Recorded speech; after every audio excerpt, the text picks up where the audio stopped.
Assalamualaikum. Hello everyone. Welcome to Shah's Kitchen.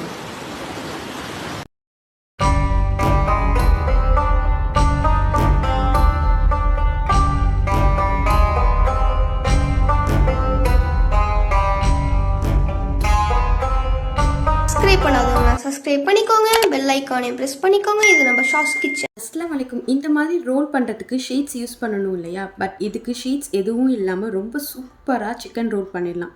இந்த இஃப்தாருக்கு உங்களுக்கும் ரொம்ப யூஸ்ஃபுல்லாக இருக்கும், ஈஸியாகவும் இருக்கும். ஸோ எப்படி பண்ணலாம் பார்க்கலாம். சிக்கன் ஷாஹி ரோல் பண்ணுறதுக்கு மிக்ஸி ஜாரில் 250 கிராம் சிக்கன் எடுத்திருக்கேன்.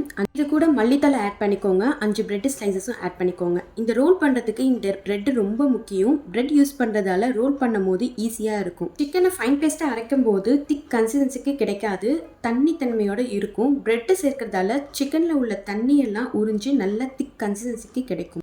பிரெட்டை யூஸ் பண்ணுறதால ரோல் பண்ணும்போது ஈஸியாக இருக்கும். இது கூட ginger garlic paste, 1 medium size வெங்காயம், பட்டர், காரத்துக்கேற்ப மிளகாய் தூள், மஞ்சள் தூள். இந்த நோம்பு நேரத்தில் முடிஞ்ச அளவு காரம் கம்மியாக சேர்த்துக்க ட்ரை பண்ணுங்கள். மல்லித்தூள், சீரகத்தூள், கரம் மசாலா, தேவையான உப்பு சேர்த்து தண்ணி எதுவும் சேர்க்காம நல்ல ஃபைன் பேஸ்ட்டாக அரைச்சி எடுத்துக்கோங்க. இப்படி திக் கன்சிஸ்டன்சியில் இருந்தால் மட்டும்தான் ரோல் பண்ணுறதுக்கும் ஈஸியாக இருக்கும். அடுத்து ஒரு முட்டை பீட் பண்ணி எடுத்துக்கோங்க. பிரெட் க்ரம்ஸ் எடுத்துக்கோங்க. பிரெட் க்ரம்ஸை வீட்லேயே ஈஸியாக பண்ணிடலாம். பிரெட்டை மிக்ஸி ஜாரில் ஃபைன் பவுடராக எடுத்து பேனில் ஈரப்பதம் இல்லாமல் கோல்டன் கலர் வரும்போது ஸ்டவ்வை ஆஃப் பண்ணுங்க. ரொம்ப ஈஸியாக வீட்லேயே இதை பண்ணிடலாம். இப்போ ரோல் பண்ணுறதுக்கு கவுண்டர் டாப் மேலே ஷீட் போட்டுக்கோங்க. அலுமினியம் ஃபாயில் கூட நீங்கள் யூஸ் பண்ணிக்கலாம். இப்போது ரோல் பண்ண ஸ்டார்ட் பண்ணலாம்.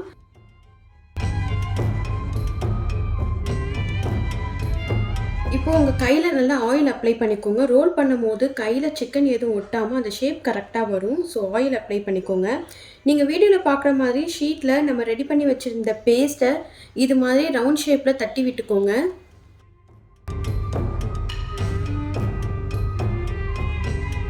இப்போ தட்டி வச்சு இந்த பேஸ்ட் மேலே சீஸ் ஸ்லைசஸ் வைக்கணும். அண்ட் முக்கியமாக சீஸ் ஸ்லைசஸ் சைஸ்க்கு தகுந்த மாதிரி தட்டி விட்டுக்கோங்க. இப்போது இதுக்கு மேலே சீஸ் ஸ்லைசஸ் வச்சுக்கோங்க. இப்போது ரோல் பண்ணி விடுங்க.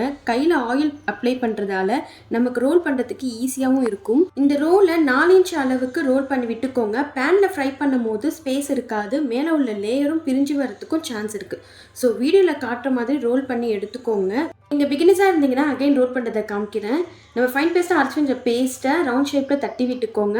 மேலே சீஸ் ஸ்லைசஸ் வைக்கணும். முக்கியமாக சீஸ் ஸ்லைசஸ்க்கு தகுந்த மாதிரி அந்த பேஸ்ட்டை தட்டி விட்டுக்கோங்க. இப்போ இதுக்கு மேலே சீஸ் ஸ்லைசஸ் வச்சு இப்போ ரோல் பண்ணி விடுங்க. இது மாதிரி எல்லாத்தையும் ரெடி பண்ணி வச்சுக்கோங்க.